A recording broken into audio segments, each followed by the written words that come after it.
Hey, everybody, and welcome to Beefmaster Banner. We're your hosts, Josh Morrison and Jared Strickland. How's it going, Jared? It's going good. Getting any rain? Well, not yet. I got skipped the last couple of weeks. Well, it's gonna rain. It's gonna rain one day. Yeah. Got to. Got a couple sales to go over real quick. Looks like Emmons Ranch had a outstanding sale. First of, I guess that would be the middle of August. 39 total lots. They totaled $462,125. Average was 11,849.36. With the high seller, that was lot 37, bringing a whopping $44,000. Genetics on that heifer was Bet on Bubba and Pistol Annie. Goes back to what they were talking about in the episode we had them on. Bubba's doing a lot of things. The next sale was the SEBA sale, the Southeastern Beefmaster Breeder Association. There was 33 purebred lots there. It totaled $106,460, and the average was 32.26. We had a tie for the high sellers. Lot 20 brought $8,000. Genetics on that was Love Maker and Miss CJ 27/15. And lot 1, which was actually the Miss Beefmaster America champion, brought 8,000 as well. And she was a game on time CJ 39/17. So Clark Jones there, he kind of ruled the genetic roost on that sale. He did. He did. You see that a lot. And so congratulations to him. The sales are just, they seem to be, the numbers seem to be holding still yet, even this, as dry as it is in the Midwest. And it's just good to see that numbers are still holding and still bringing good money. Tonight we've got Brian Malone of Channarock Farms. How you doing, Brian? Doing good. How about yourself? Doing good. Thanks for taking time out of your evening to come on. Hey, thanks for the invitation. So a lot of people know who you are. A lot probably don't know maybe the history of Channarock. Why don't you start by just telling everybody a little bit about yourself and maybe the history of Channarock? Sure. So you're right. A lot of people know Channarock and probably don't know the whole backstory between myself, my family, and Channarock. So a little bit about myself is I grew up in rural Hart County, Kentucky. It's about an hour north of where we live now. Family had commercial cattle, and we raised a lot of tobacco. Both sides of the family were tobacco farmers. So I grew up doing that. Decided when I was in the 1994, told my dad I'd like to get into the purebred cattle business, and we found Channarock Farms. So we bought 4 cows, 4 calves at a sale in Bowling Green, Kentucky, 1994, and that's where Malone Beefmasters got started 28 years ago. Fast forward, I met my wife at the sale, soon to be wife, and our families kind of got to know each other, and so that's kind of how that all started. In 2014, unfortunate situation happened where I had to quit my manufacturing career and take over Channarock Farms because my father-in-law had gotten ill, and so it wasn't kind of like a leap of faith. There's a long history of our family and Channarock Farms, and it's still a family affair. My dad's involved in the Beefmasters. Both of the guys that work for us are Beefmaster breeders. Marty Potter, who's been with us for 33 years. Most everybody knows him. Henry Mast, if you've been around some of the sales, everybody knows Henry. He's also grown up through the JBBA and now as a breeder. I have an uncle that lives about an hour and a half north. He is a breeder. and so that's kind of how this all came about. Okay. Now, how long has Channarock been? Since the late 70s. Okay. Charlie was he ran the dairy at the University of Western here for 18 years, and him and Jim Spears kind of got into the Beefmaster business back in the late 70s, and did a lot of donor cow management and embryo transfer, and so been in it a long time. It's truly a family business over there. Sure is. Wouldn't have it any other way either, huh? That's right. Seems like you got a good group of guys working with you too. So it takes a village. and you guys do some row cropping as well. We do. We do about 700 acres, give or take a few corn, soybeans, and wheat. We pretty much everything that we feed our cows, we pretty much raise, and the rest, we market it as grain. So we run about 175 purebred Beefmaster mama cows. We have a recep herd of around 100 receps that we manage as well. And we also have a couple of cooperator herds where, we do embryo transfer as well. That's awesome. Y'all got a lot of turning wheels at We that place. sure do. Keeps us busy. And I hit y'all pretty big on the rodeo circuit as well with the. That's correct. That's correct. Yeah. Well, I guess kind of moving forward, talking a little bit more on the Beefmaster side of things. This is your opportunity to kind of, for those that don't know, to kind of talk about your genetics and the things you got coming up. So I guess we'll just kind of get started. What you got any bulls that you're selling semen on, or what you're using for your herd sires? Sure. Our main herd sires currently are First Class. Needs no introduction. He's been a mainstay here for the last 10 years. He's still out breeding cows, still looks like a 3-year-old bull. His calves are some of the most consistent calves that we have ever seen. Lot of bone, good feet, legs, as sound a cattle as we've ever raised. All of his heifers are fertile, easy fleshing. All the bulls are aggressive breeders. He's done a really good job for us. We also have a junior herd sire we call Hashtags. A lot of the females that will be up and coming will be bred to him that will be offering in our sale. We're just now getting some calves out of him, and he seems to be following in the footsteps of his father. We also have a bull that we've only used in herd only, and that's Channarock Amos Moses. He's a Black Bayou 720. 720 was a dam of Raising Cane. She's a Cavalier, Fannie Marie daughter. Anybody that's been in the Beefmaster business knows that cow family and has really done its good job. And we're also using Lights Out. We bought from the McKenzie's. He's a homozygous polled, homozygous black bull. His first females are just in production, and we couldn't be more pleased. There'll be a nice sample of his offspring coming up in our sale in a couple of weeks. So those are just a few of the bulls that we're using. We have semen on most of our bulls. Some of the older bulls that we just don't sell semen on them anymore. We do have a special offering usually at our production sale. Outside of that, we've got First Class and Lights Out, and some of our older bulls that are no longer with us, but we still sell semen on those bulls. Genesis and Raising Cane, and just to name a few. Genesis was a mainstay in that herd for a long time. Absolutely.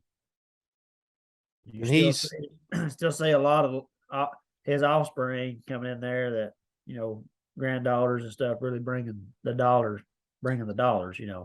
Yes, sir.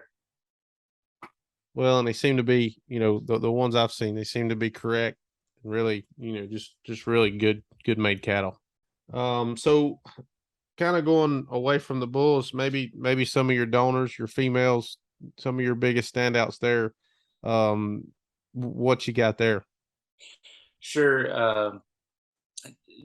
Just can't get away from Genesis. We have the 1849 cow we call Ruthie.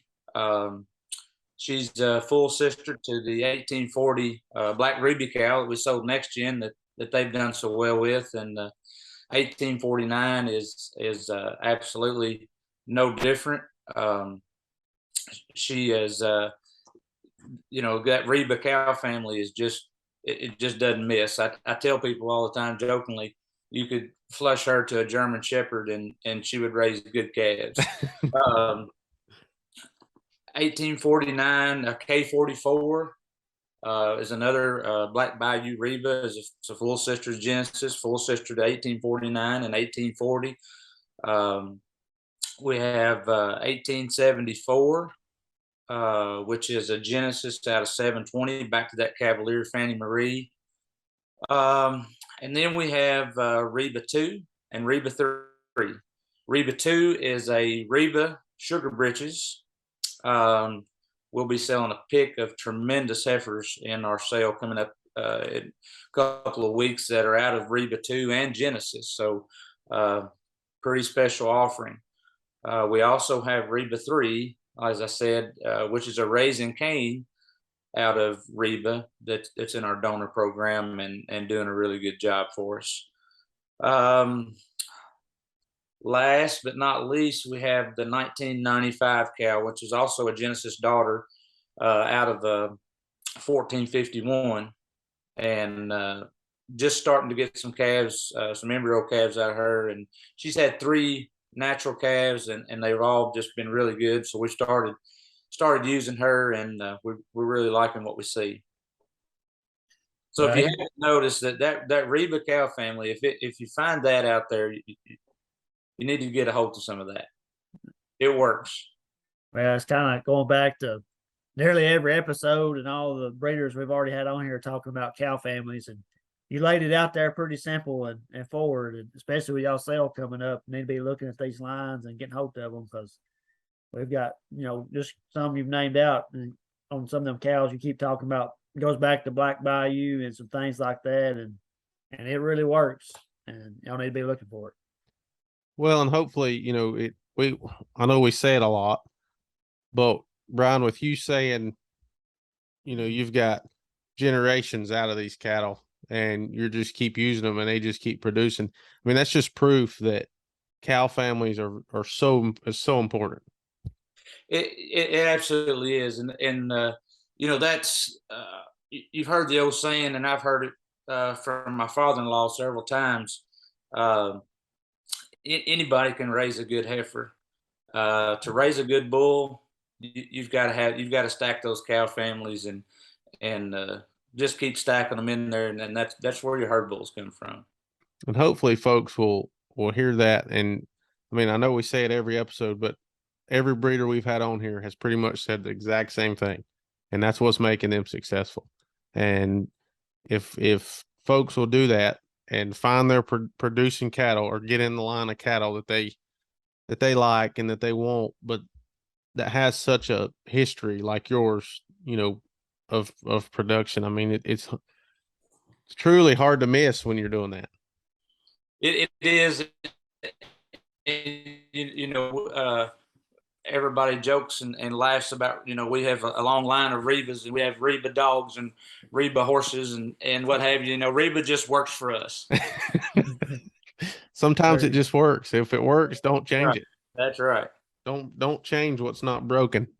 Well, I guess kind of moving on down the line here, you've mentioned a little bit about your sale and what may be in there, but could you tell us a little bit more about, when it is and kind of what to expect and where it's at? And sounds like you got some consigners that are in there with you. So sure. Our sale is the Beefmaster Network sale will be September the 17th at Hines Community College there in Raymond, Mississippi. We're selling about 50 lots.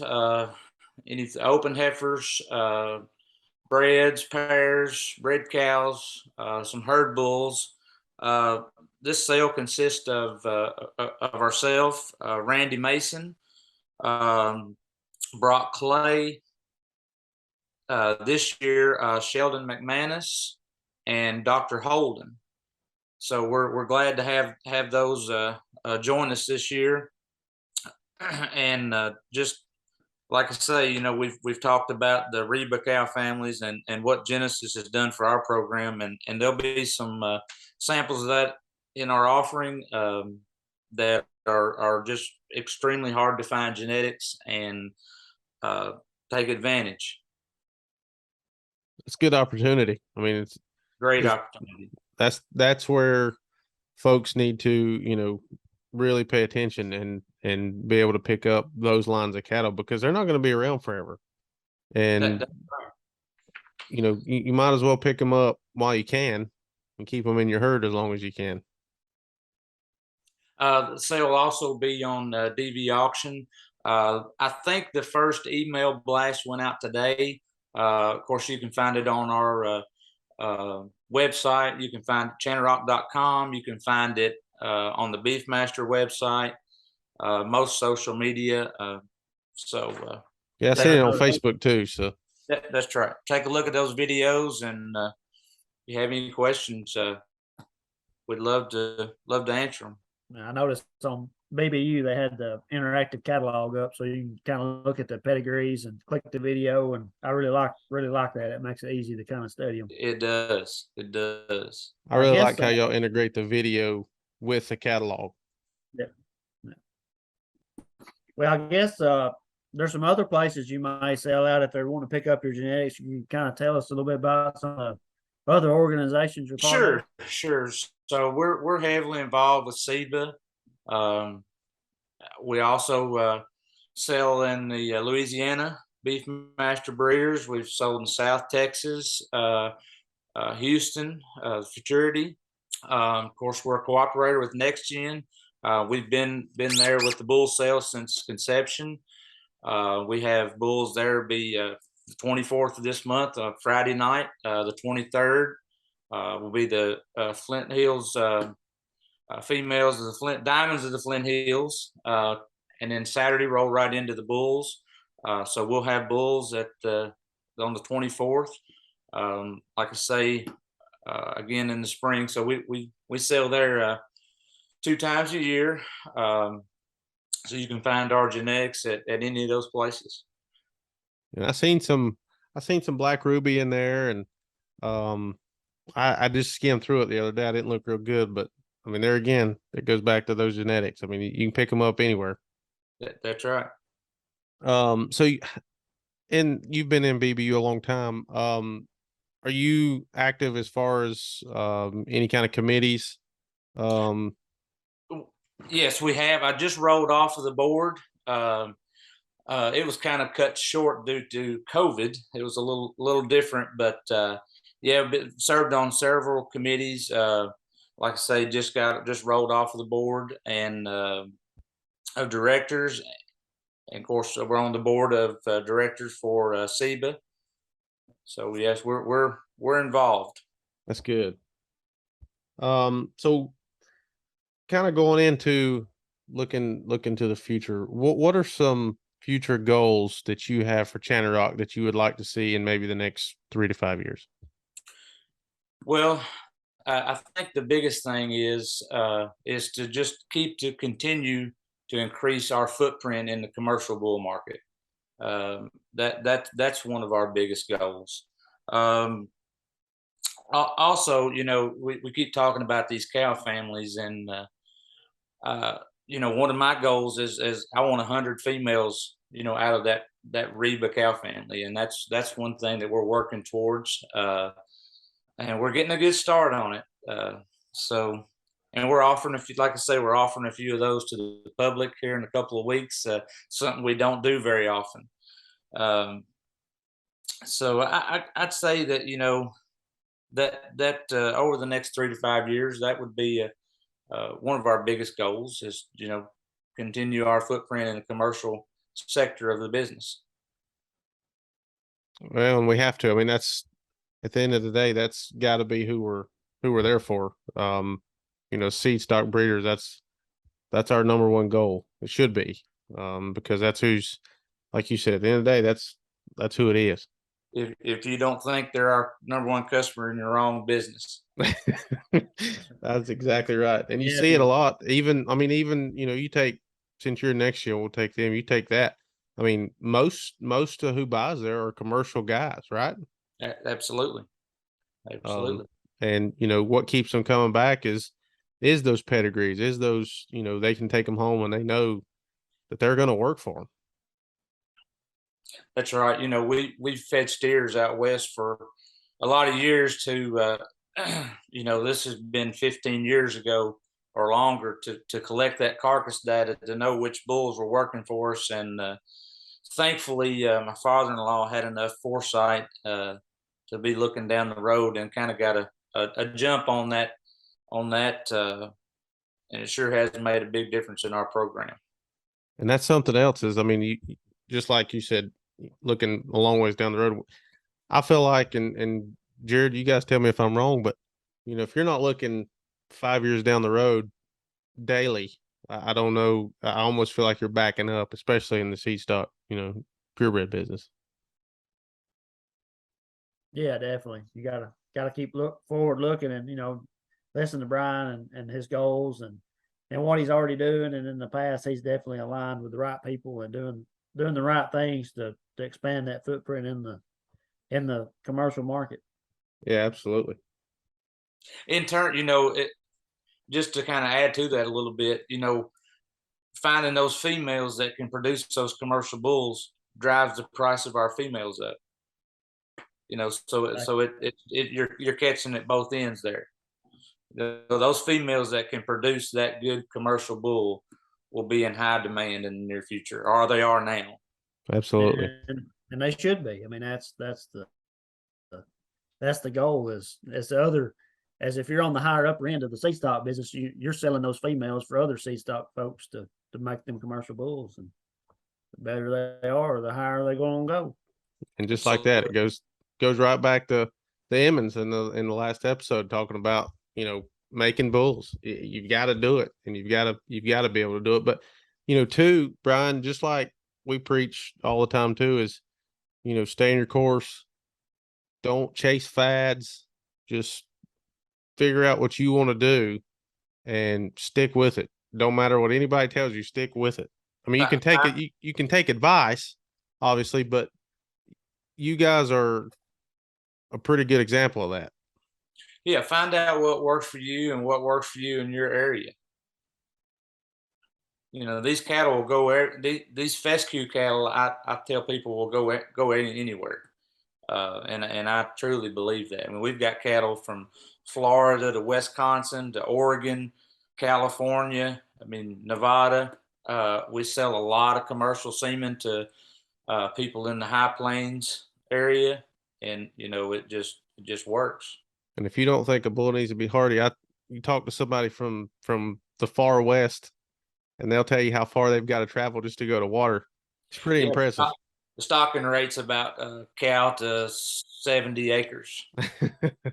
It was amazing to me. I think it was last year. I talked to a guy from Nevada, and it was amazing to me. I think he said he had to let his pasture rest for like 2 years, just to let the grass grow back. And I'm thinking, man, he said, he said it made him sick to know the guys on the East Coast are having the bush hog pastures. He said, it just makes me sick. He said, I'd like to have half that grass. So just goes back to, what you're saying, making bulls and making them hardy and making sure they do work.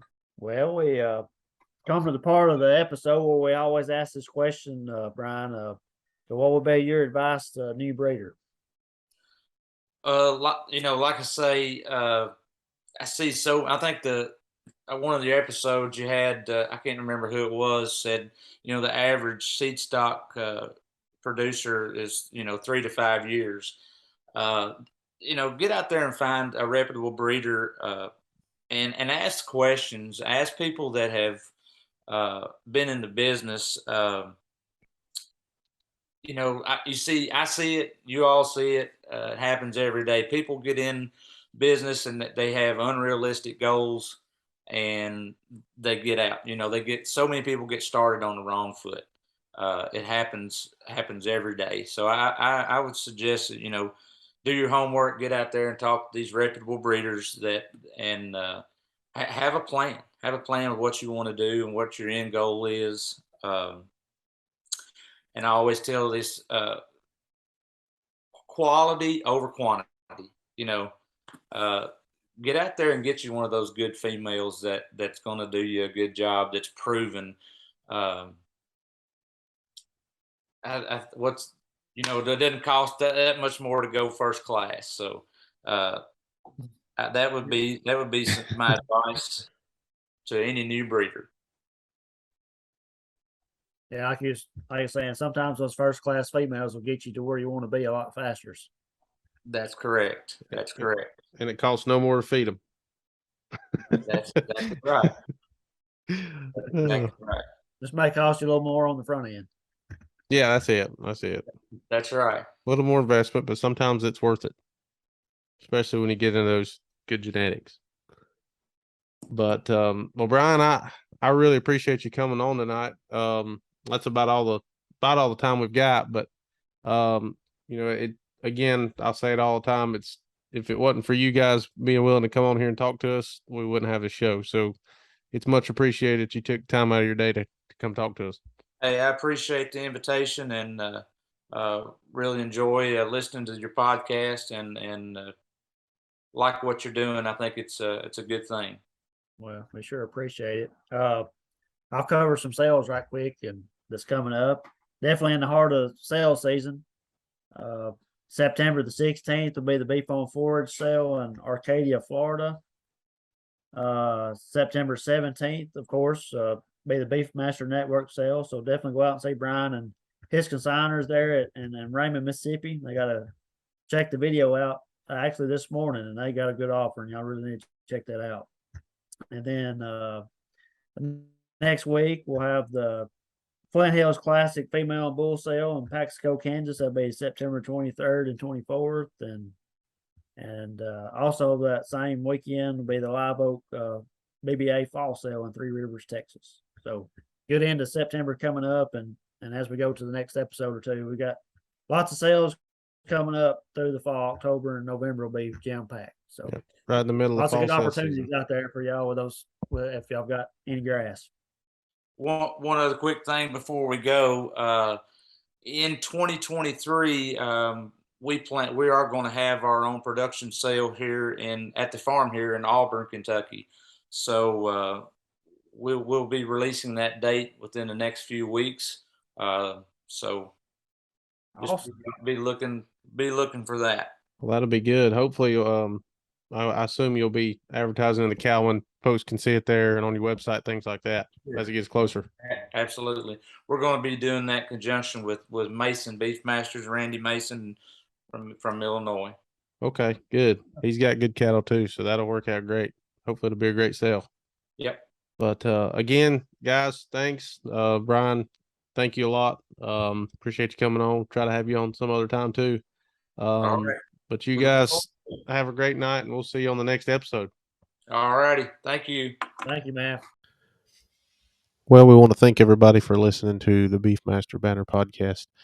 Please know that we are on Apple Podcast, Spotify, and we are on YouTube. Just search Beefmaster Banner. Please like, share, comment, and subscribe. We love hearing from you, and we'll see you on the next episode. Thank you.